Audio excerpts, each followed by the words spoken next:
I'm David Knowles, and this is Ukraine, the latest. Today, we look at the latest updates from the ground, examine the impact of the conflict on British politics a month on from the invasion, and we speak to the host of the Telegraph's Off-Script podcast, Stephen Edgington, about his recent trip to Poland.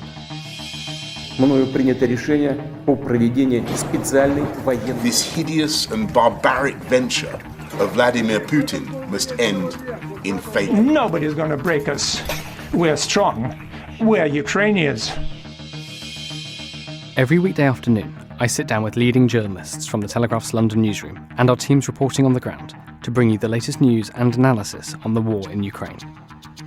It's day 35, and I'm joined by Dominic Nicholls, the Telegraph's Defence and Security Editor, and Mutaz Ahmed from the comment team. I started by asking Dom for his thoughts on the war's most recent developments. Hi, David. Hi, everybody.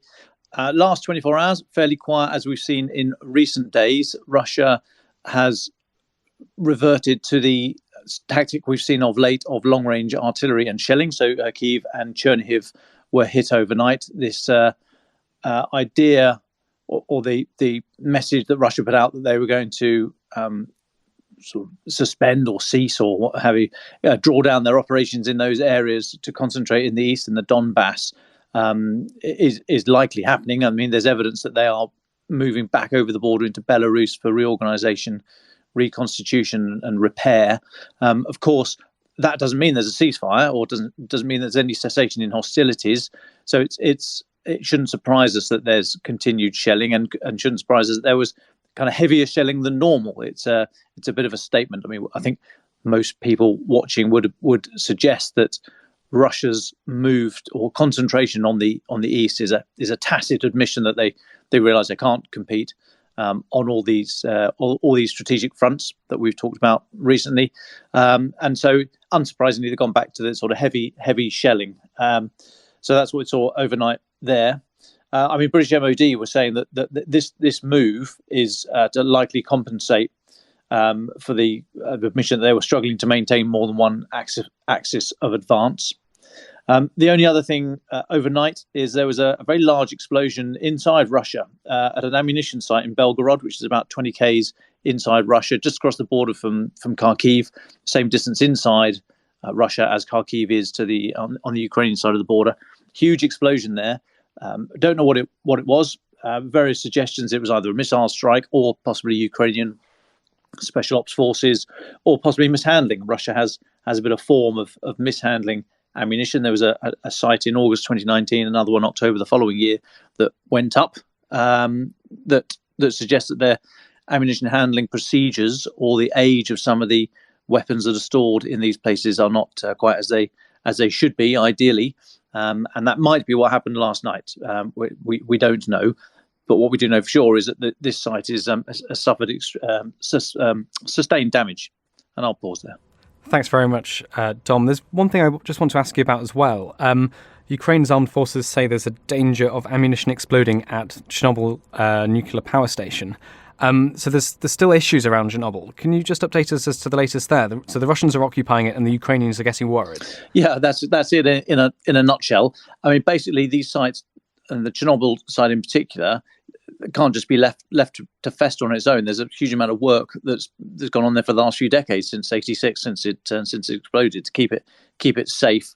And the suggestion is that the Russian forces, firstly, don't really know what they're doing there, don't know how to look after it because they haven't had to, and they are military forces. They're not necessarily experts in making safe nuclear sites, and also that they're not particularly interested because they've got other things to worry about. So the degradation of those sites, plus the occasional bit of armed action, haven't seen much of late. That happened earlier in the war, where there was actually, we saw fighting around the area itself. But there has been a lot of movement through that area. We suggested a couple of days ago, or we mentioned reports saying that Russia was rather sensibly doing its rearward passage of lines, so moving troops out of the contact area through Chernobyl, because that's less likely that Ukraine would try and attack them there. So it's seen quite a lot of movement in that area of late, which is not only good for the safety of the site, because it kicks up dust from the ground, and that the radiation levels were spiking in the area. just through the amount of traffic going through there.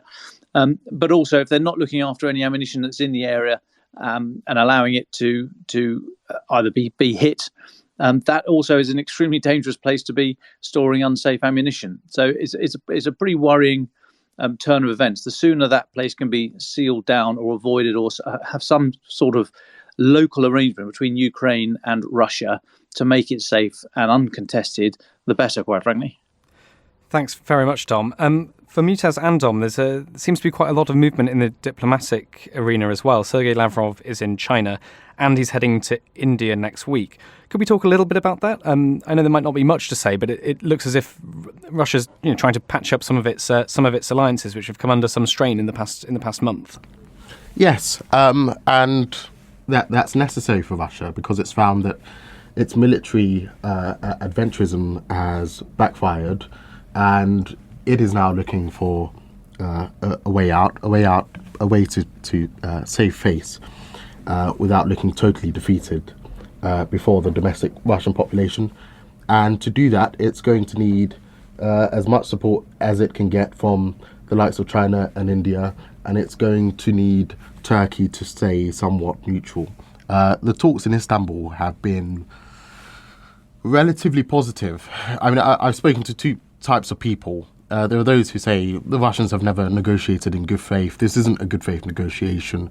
They're just trying to buy time while they focus forces on this, focus their efforts on this Mariupol corridor and focus on the south, and that these Ukrainian demands for some sort of security guarantee from the West will never be accepted. And of course, there's a Crimea issue as well and other issues. And there are others who are actually quite hopeful that you could end up with some sort of fudge where there is at least a cessation of hostilities, a cessation of the war, a ceasefire, and then a 15, 20-year, 30-year process to decide all the other things. So it's mixed, but at least the negotiations look relatively serious. And at least Russia now realizes that war alone isn't going to conclude this. India, don't forget, has maintained its links to Russia and been very quiet when it comes to condemning the action. India is almost exclusive in the world of fielding T-90 tanks, and if it wasn't for the order for T-90 tanks, then the plant in Russia would have shut down. So there are long-standing ties there between India and Russia. It's not ideal that they are prepared to equivocate on this. You'd like to see such a large democracy speaking out for the rule of law. So it is upsetting and disappointing to see India's stance on this. China, kind of what we have seen just over the last few weeks, they've been more and more vocal in their, if not support, then refusal to condemn. It comes down to the sanctions. They're very vocal on the sanctions that have been levied against Russia. Of course, a lot of what China's saying is through the lens of any possible eyes on Taiwan. And I think China's been very wary or surprised at the unity of the West over this. And I think they'd see any possible future effort against Taiwan if it drew a similar response from the international community, then that could hurt them. So for different reasons, both countries are willing to continue their relationship, a warm relationship with Moscow. Just a couple more things before we get on to talking about British politics in more depth. Recently, the Telegraph has just published a piece, a report by our Whitehall editor, Tony Diver, on remarks by Brigadier Richard Cantrell, who says Russia's failure so far to conquer Ukraine should not dupe the West into thinking their threat is abating. I just thought this might be interesting to explore because so many of our podcasts in the past week, we talk a lot about Russian losses of armour, the troop morale, and so on and so forth. But this is the opposite opinion, or at least a warning not to be complacent. Dom, what are your thoughts on that? Yeah, I mean, he's absolutely right. I don't think anybody who seriously watches this does think the threat's abating. I mean, as far as Putin is concerned, if they ended this thing now with some kind of fudge about the territory of the Donbass and the land corridor to the south, I think he'd see that as a win, or he'd be perfectly happy with that. If you look at it over the decades since Ukraine split from the Soviet Union, or since the Soviet Union collapsed, then you can see how Russia has never really given up its ambition to take Ukraine back into the fold, or at least have it in its sphere of influence.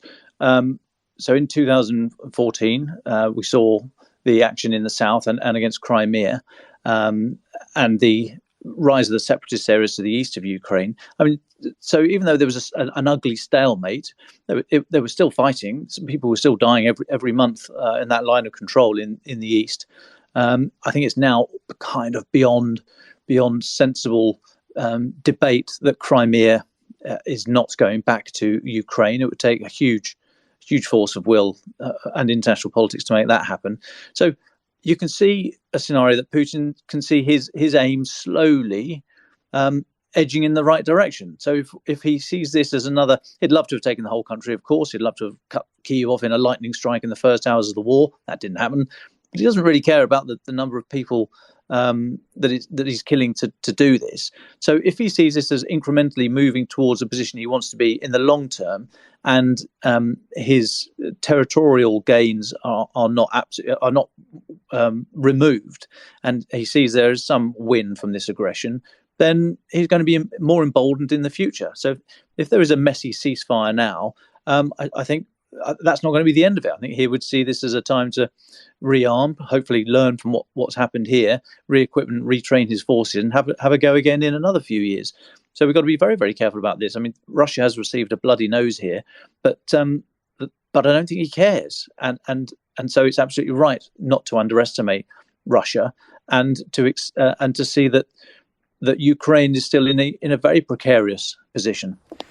Thanks very much, Dom. And finally, just before we move on to our central section, Poland presented what they called a radical plan to shun Russian oil, gas and coal by imposing a total embargo on Russian coal in April. I'm just reading from an official Twitter account here, and abandon Russian oil and gas by the end of the year. That seems something that we should talk about a little bit, Mutaz and Dom. What do we make of that? Are they leading European efforts to shun Russian hydrocarbons, or catching up? It's a necessary move by Poland. Of course, Poland is perhaps the closest EU country, or perhaps the EU country most aware of the Russian threat. And actually, it's a much easier move for Poland than it is for, say, Germany or France, because Poland has been moving in this direction for some time. Even before the invasion of Ukraine, it's been focusing on energy independence, which is something the EU and perhaps even the UK haven't focused on enough. It adds more pressure on Germany, which is by far the slowest mover. And it is now being pressured by Russia to pay for, not just to continue paying for oil and gas, but to pay using rubles. So not just to continue consuming Russian hydrocarbons, but to prop up the Russian currency at the same time. So Germany is under a lot of pressure, and Poland is, in a very smart way, in a way that doesn't necessarily hurt Poland very much, adding to it. I think a lot of people in Europe will see that as necessary, and see it as Poland being in the right again. And Eastern European countries, that Eastern European bloc of the EU, once again at tension with Berlin. Yeah, I think it's an interesting point, because if you have a think about what this war's all about, is it more about the security aspect, NATO and Ukraine being a military threat to Russia, as Putin suggests, or was it more of an economic and social threat? So as Ukraine leant towards the West, wanted to embrace or to join the EU, which one of those is more damaging for Putin? Now, personally, I think it was an absolute fallacy to say that Ukraine posed a large military threat to Russia. I think there were enough signals that NATO were cool on Ukraine's potential membership, even though in 2008 they said NATO said that Ukraine will join NATO, which was a very bold statement at the time.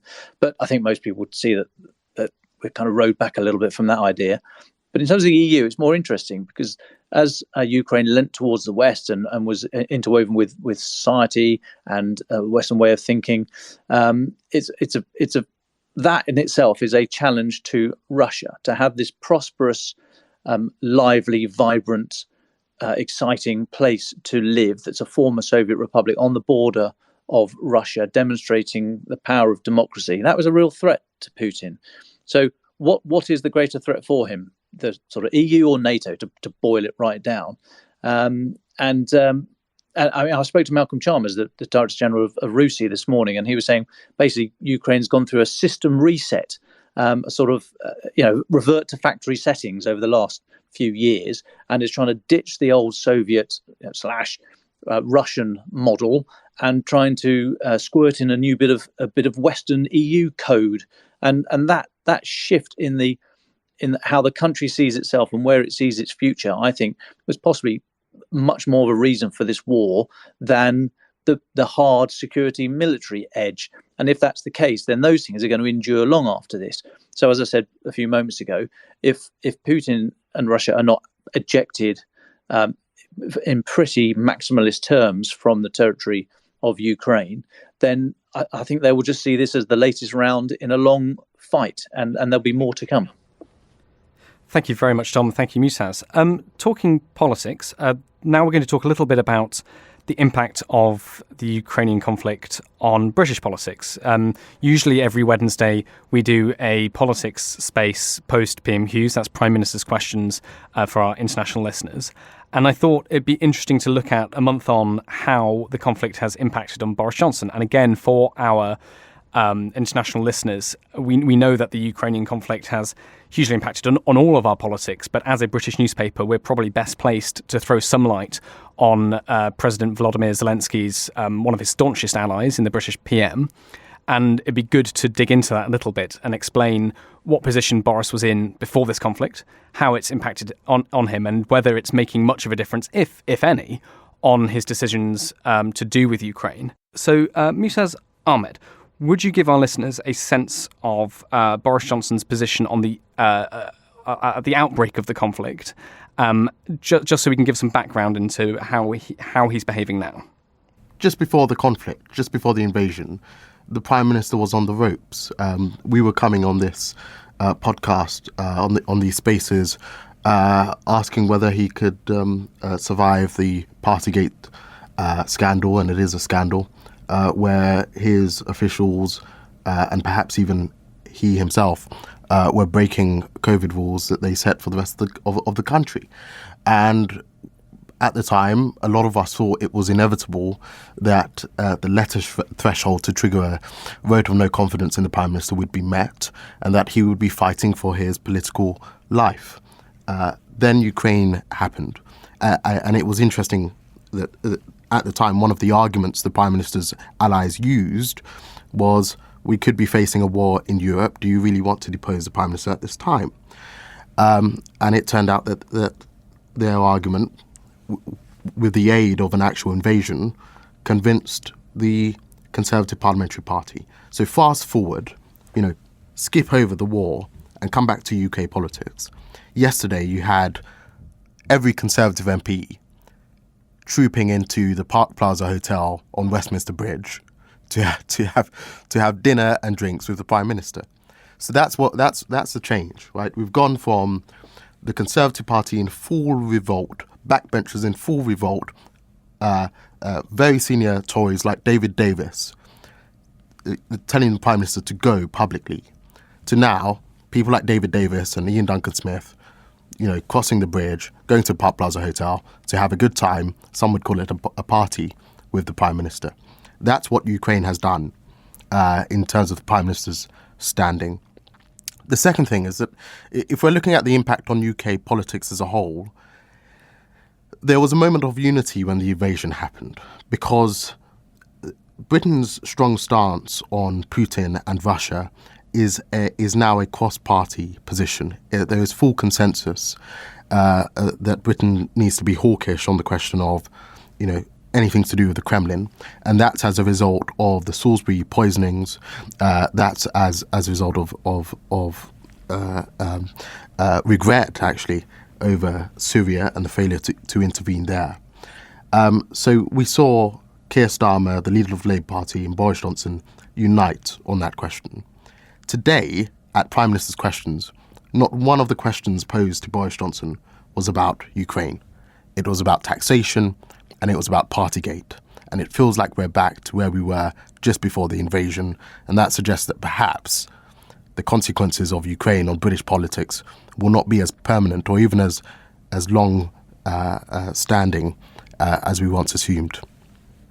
I'd be interested to hear from both of you a little more about to what extent do we think that that Johnson's performance and Britain's performance, if you will, during this conflict is down to Johnson himself, and to what extent it's actually he just happened to be in place because the British strategy has been there all along. I mean, we've been training and arming the Ukrainians for a while now. I'd be cool on suggesting that Britain's response has been directly because of Boris Johnson. I think a couple of things. It's firstly largely been, it's gone with the grain of Britain, British society, British politics to stand up to bullies, try and help people in need, and reach out to our friends, allies and partners. That's been embodied in Ben Wallace, the Defence Secretary, to a lesser extent, Liz Truss, Foreign Secretary. But I think they've been active. Clearly, other countries have been less so. So we shouldn't just expect these things to happen. But they are sort of in line with British values and where we come from.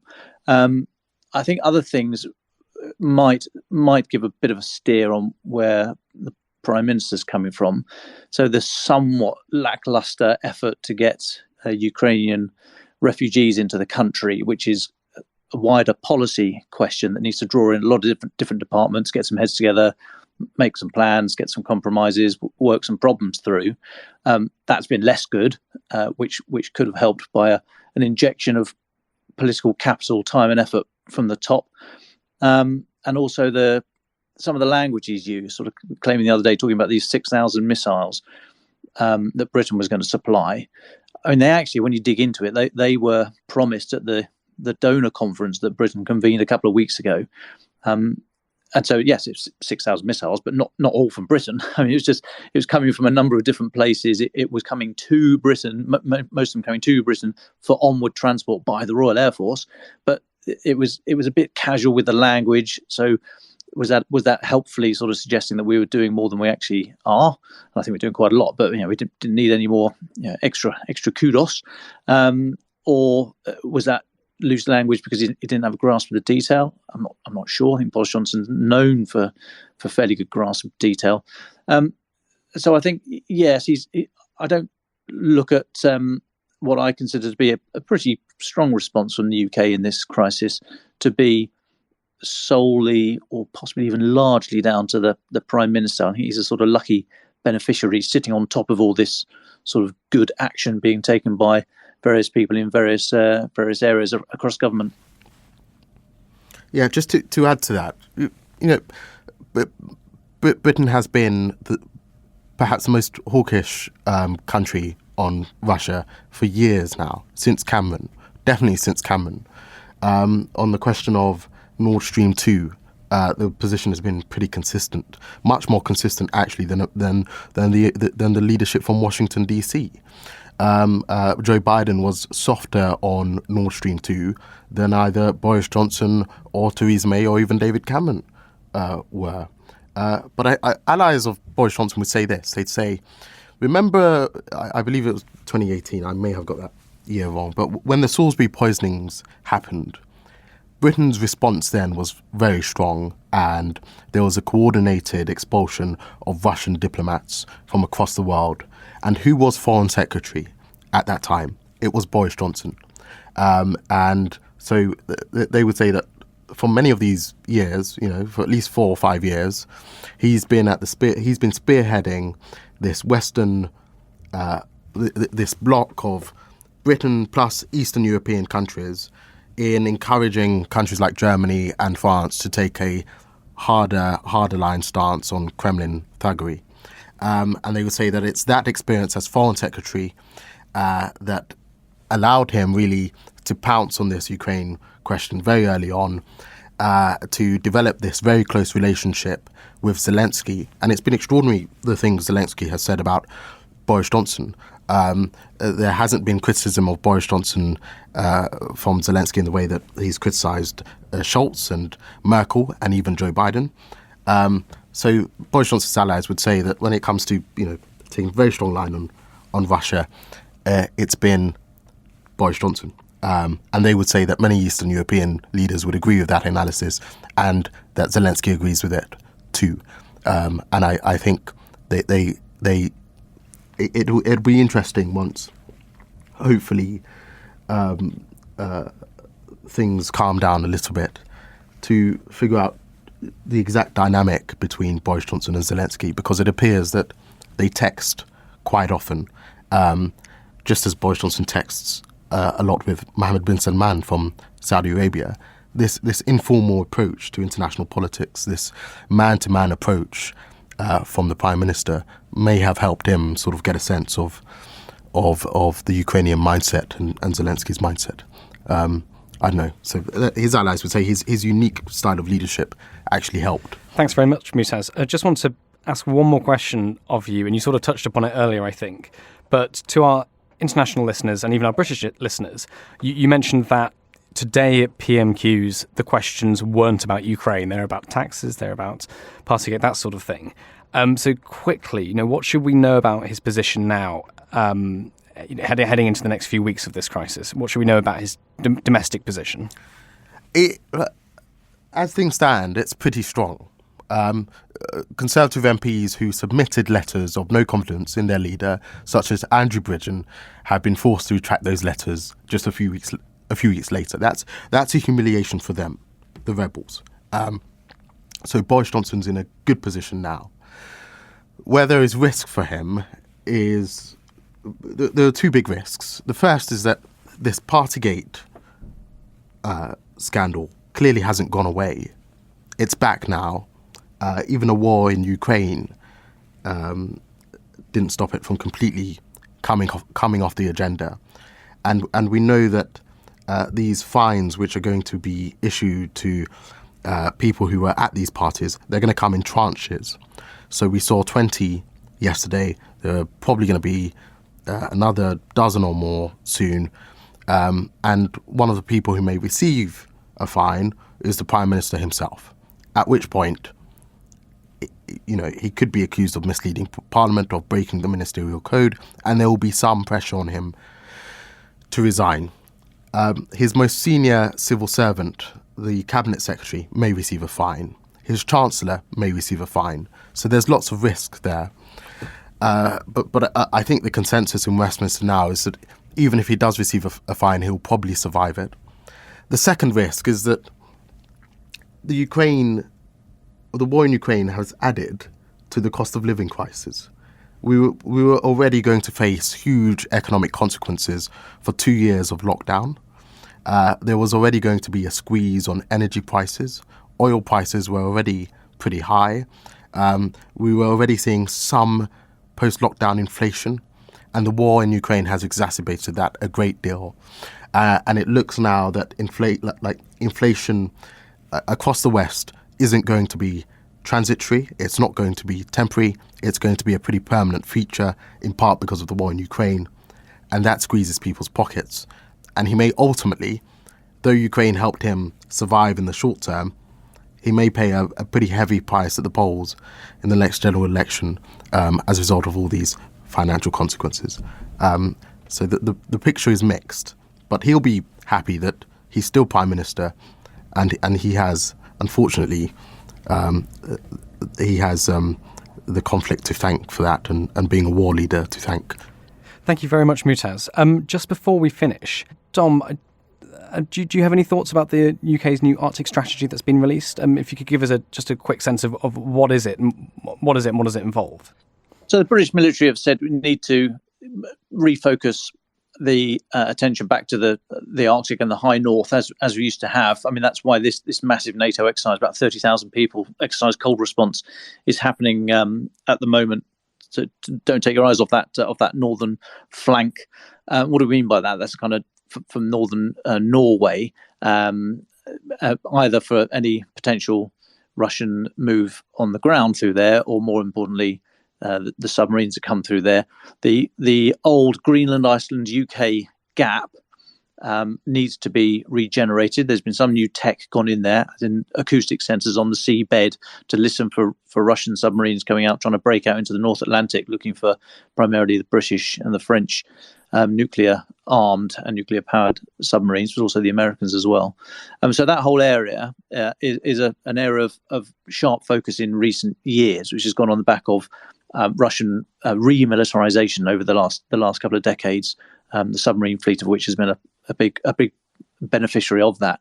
So the area has come under renewed focus. Also, in sort of purely sort of British military terms, the Royal Marines or the Royal Navy has reorganised slightly, and the Royal Marines, which is obviously part of the Royal Navy, is now going to have two littoral response groups. The littoral being the sort of the bit where the sea meets the land, basically, and it's all about up to 50, 100 miles inland. That strip is called the littoral. That's where most people in the world live. That's where the industry is. That's where the political activity is. So that bit, being able to fight from the sea and get into land, is very important. So being a littoral expert is a kind of, the stock to buy at the moment. So the Royal Marines have regenerated or reorganised slightly around these two littoral response groups. So 4-5 Commando based in Arbroath in Scotland, with a load of enablers from the Navy, sort of boats, basically, when they say enablers, boats and a few other bits and bobs, will be facing north, and littoral response group south will base itself or be structured out of Duqm, the port in Oman, sort of looking out into the Indo-Pacific area. So that's how the sort of Navy and the Royal Marines sort of see themselves as reorganising, and that bit to the north, the littoral response group north, and the focus on the high north, it has become much more to the fore of British military thinking of late. Just finally, the P-8 Poseidon, the sub-hunting aircraft, the new fleet that Britain has bought, they're based up in Lossiemouth in Scotland. Norway have bought the same aircraft, and there's a British aircraft can land in Norway, be reserviced, and the servicing schedule will be absolutely as per it would be in Britain, and vice versa. So really an effort just of late to put more focus onto that area of the Arctic and the high north, like I say, primarily because of any sort of Russian submarine activity, but also to make sure that flank used to be called the AC, Allied Command Europe Mobile Force. That bit up there is properly taken care of, and that it's not seen as a sort of soft flank for Russia to try and exploit. My colleague Alice Hearing managed to get a few minutes with the Telegraph's Stephen Edgington. Stephen is our video comment editor and host of the Off Script podcast. Last week, he was in Poland, talking to Poles from all walks of life, including the Deputy PM, Piotr Gliński. Alice spoke to him about his impressions of the Polish reaction to the war in Ukraine. Steve, thanks for coming in to chat. So you were in Poland very recently, last week I think it was, and you chatted to the Deputy Prime Minister Gliński. What did you talk to him about, and how did that go down? So that's right. I was in Poland recently making a couple of films for the comment desk around Poland's role in helping Ukrainian refugees and just more generally about Poland's sort of role in the Ukraine crisis. And as a part of that, I spoke to several Polish ministers, including, as you say, the Deputy Prime Minister Gliński. We were talking about Poland's role within the European Union and Europe's response to the Ukraine crisis, and how the European Union has reacted, how it's helped Poland, how it's in particular not helped Poland, and that's essentially what he says. And also we talked about the fight between values in Europe, and this fight in Ukraine is one of obviously a democracy against a tyranny, against an autocracy, but also it highlights divisions within the West, and Poland's values are very different to France's values or Germany's values. So this was a major theme of the interview. Okay, so what was the first sort of thing that he brought up? What do you think he was the most passionate about?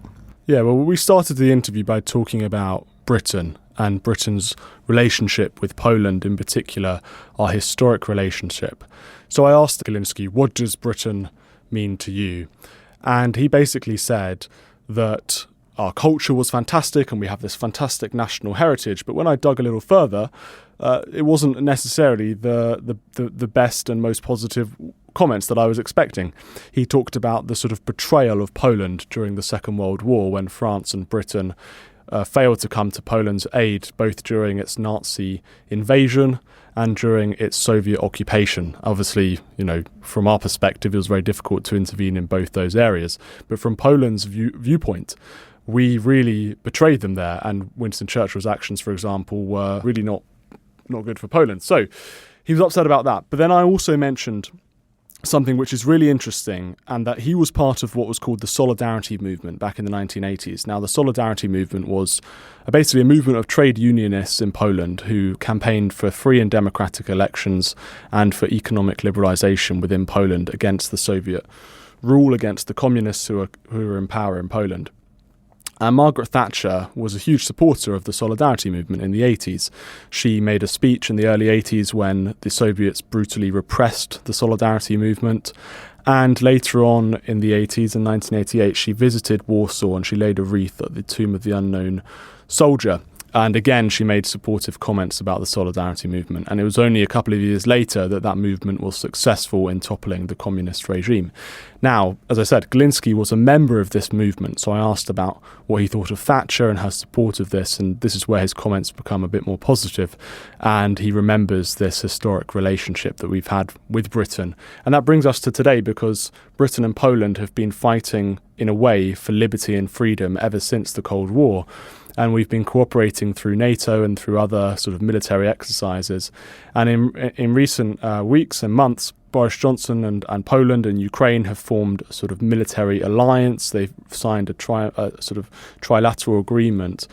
And the relationship between Britain and Poland seems to be stronger than in a long time. So this is where we started the interview. Okay, so then how does that relate to sort of the current state of things with the Ukraine war? So, for example, does Glinski think that Britain is behaving in the right or wrong way when it comes to the war? I think Glinski basically views Britain's role as crucial in Europe and as an ally to Poland.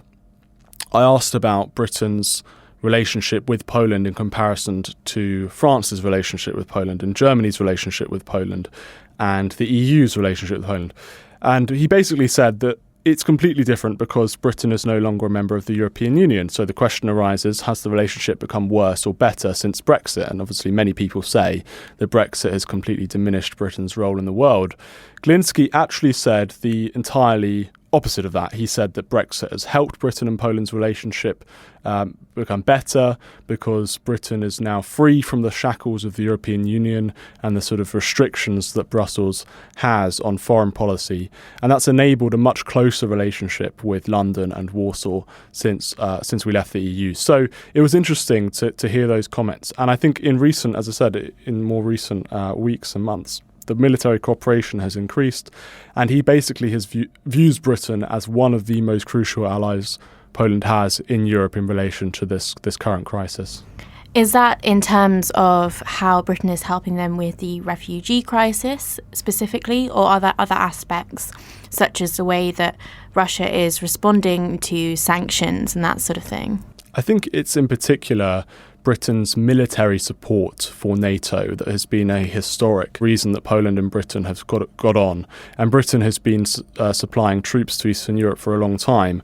And if you look at Britain's role within Ukraine since 2014, for example, obviously we've trained tens of thousands of their troops and sent lots of weapons to Ukraine. And Poland has been, Poland and Britain have been Ukraine's essentially greatest ally in Europe. Obviously, we're not talking about the United States here, but just in Europe, in terms of military intervention and helping them militarily. So I think Poland really views it through that angle rather than through other sort of geopolitical angles. Britain, I don't think he had nothing negative to say about Britain's role in helping refugees, for example.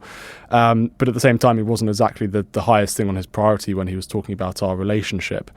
Having said that, there's another angle towards all of this stuff, and that's the political angle. And Britain has said a lot of positive things about Poland. It hasn't intervened in Polish domestic affairs, and it basically said Poland can kind of get on with whatever they want to do. That contrasts quite sharply with Germany and France's view towards Poland, and in particular the EU's view towards Poland, because the EU has been much more active in trying to intervene in Polish domestic affairs. And the EU's argument is that Poland, there are serious problems with the Poles' sort of independence of their judiciary, with the government's intervention into their judicial system, and the EU has got, there's rising tensions between Poland and the EU because of this. The Polish government, and Glinski, said that this was all politically motivated and it's unjust, and that they should be able to run their country however they want, and that they're only targeting Poland because the Polish government has a different culture and is very different to Western governments in terms of their values of protecting family, of protecting nation and things like this. And that the European Union, on the other hand, and Western Europe and Western European countries are decadent and they're liberal, and this is why they're coming after Poland. Okay, so did Glinski think that that was a reason why potentially the EU isn't doing a good enough job at protecting Ukraine from Russia? Well, Glinski was savage in his response when I asked about the EU's response to the Ukraine crisis, in particular in regards to helping Poland. So the EU, the European Parliament, just to give a bit of context, has recently voted to continue its economic sanctions against Poland for all the reasons that I mentioned before. And the EU hasn't backed down yet. Now, some people say that Brussels is likely to do that in sort of days or weeks, we don't know. But the Polish government is obviously furious that these economic sanctions are still going ahead. And essentially what it is that the EU hasn't released certain funds that were allocated to Poland, because the EU claims they don't know where the funds are going to be implemented, and they're not going to be implemented correctly. So the Polish government says they should release these recovery funds, and the European Union won't do so. So Poland, or Glinski, said that the EU has offered Poland no real material support. He said that Poland is paying for the support they're giving to the Ukrainians out of their own pocket. They're paying, they're organising all of these sort of refugee centres and processing organisations and things like this on their own, and the EU isn't offering them any help. So he was totally unhappy, to say the least, about Brussels' response to the Ukraine crisis in regards to helping Poland and to helping the refugees more generally. To summarise, what did he give any indication of what could potentially happen with Poland's relationship with both Britain and the EU in regard to the Ukraine war in the next week or two? He was talking more in long term, in a sort of long term theme, rather than in sort of short term. We weren't really talking about in the next few weeks. I think his view goes more wide than that. As I say, it's sort of was more general towards the future of Europe. And I asked him about there's sort of two visions between the east of Europe and west of Europe in terms of how they view the future. And the first is one of more centralisation, one of more European Union, one of more federalisation in Brussels, i.e. greater control to the European Union and less sovereignty in individual nation states. Now, the second vision is the Polish vision, or the Hungarian vision, or the sort of Central Eastern European vision, and that's one of looser cooperation, national sovereignty, but still having economic ties and trading and things like this. So I asked him about these two visions and whether he thought the crisis in Ukraine would enable the first vision, the one of more Brussels, to progress. And he said he wasn't worried about that at all, and he said that the crisis in Ukraine proved that Poland's vision and Hungary's vision for the future of Europe was the one that was stable and the one that was basically correct. He said that the European Union, the people who want closer European Union ties and integration, their vision is one that is utopian, and he says that Poland knows better where utopian ideas go than any other country.